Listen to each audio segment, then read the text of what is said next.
જેમ જેમ થીટાનું મૂલ્ય વધે તેમ તેમ સાઇન થીટાનું મૂલ્ય વધે છે.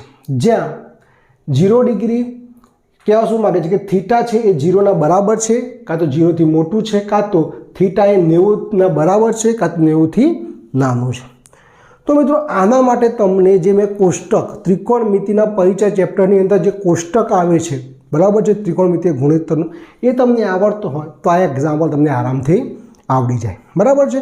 તો એ કોષ્ટક તમારે શીખવું હોય તો આપણું જે ત્રિકોણમિતિય પરિચય જે છે બરાબર એ પ્લેલિસ્ટમાં જઈને તમે જોશો કે પહેલો બીજો વિડીયો કદાચ એ ત્રિકોણમિતિય પરિચયની અંદર આપણે કોષ્ટક બનાવીને શીખવાડેલું છે, તો ત્યાં જઈને તમે એ વિડીયો જોઈ શકો છો. બરાબર છે. અત્યારે હું સાઇનનું છે તો સાઇન પૂરતું આપણે લખી દઈએ. તો જુઓ 0 ડિગ્રી, 30, 45, 60 અને 90. તો સાઇનની વાત કરું મિત્રો હું, તો સાઇનનું 0 ડિગ્રીનું માપ થાય 0, 30 ડિગ્રીનું થાય 1/2, પછી 1/√2, પછી √3/2 અને પછી 1. તો તમે જોઈ શકો છો મિત્રો કે સાઇનની વેલ્યુ છે ધીમે ધીમે વધતે વધતે 0થી શું બને છે 1 બને છે. એટલે કે ધીમે ધીમે શું થાય છે તો કિંમતો વધતી જાય છે. તે લખ્યું છે કે જેમ જેમ થીટાનું મૂલ્ય વધે તેમ તેમ સાઇન થીટાનું મૂલ્ય વધે છે.